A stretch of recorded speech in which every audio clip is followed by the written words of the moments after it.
Bismillahirrahmanirrahim. Assalamu alaikum wa rahmatullahi wa barakatuh. Let's have a go. English to پښتو sentences. راځئ چې شروع کړو د انګلیش جملې په پښتو کې. He play football. هغه فوټبال کوي. Amna goes to school. Amna سکول ته ځي. He is live in Peshawar. هغه په پېښور کې اوسېږي. They go for a walk every day. هغوی هر ورځ چکر لځي. He cooks food daily. هغه روزانه خوراک تیاروي. She like tea. هغه چای خوښوي. You often forget your phone at home. تا نه اکثر موبایل په کور کې پاتې وي یعنی هیر وي درنه. He loves to listen to story. د هغې قصې اوریدل خوښ دي. He talks very fast. هغه خبرې زر کوي. Ali and Atal are friends. Ali او اتل ملګري دي. She likes watching English movie. د هغې خوښ دي چې انګلیش فلمونه وګوري. We want to join maths tuition. مونږ غواړو چې د ریاضي ټیوشن وکړو. You have a beautiful handwriting. ستا د لاس خط ډیر ښایسته دی. She likes science. هغه ساينس خوښوي. The children are at home. ماشومان په کور کې دي. The weather is very pleasant today. نن موسم ډیر ښه دی. It rains here every day. دلته کې هر ورځ باران کیږي. My mobile battery last is very long. زما د موبایل بیټری په ډیر وخت کې تشیږي یعنی چارج ختمي. It's very cold here. دلته ډیره یخني ده. It's very hot here. دلته ډیره ګرمي ده. The fruit are very expensive.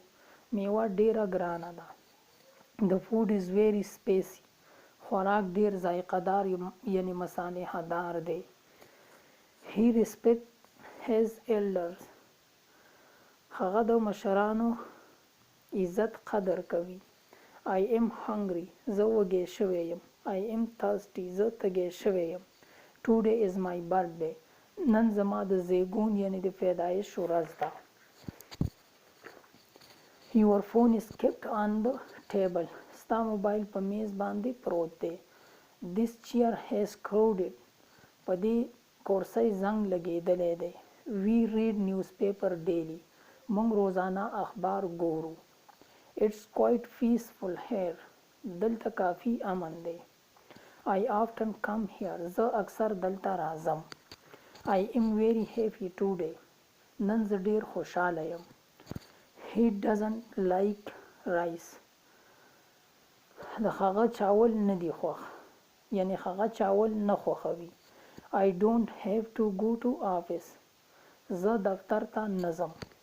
I am not well. زه ښه نه یم. The milk is not hot.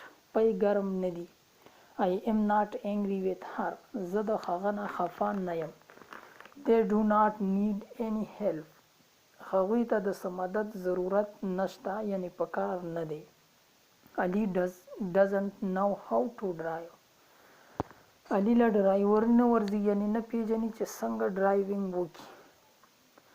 Hassan does not smoke. حسن سیګریټ نه څکي.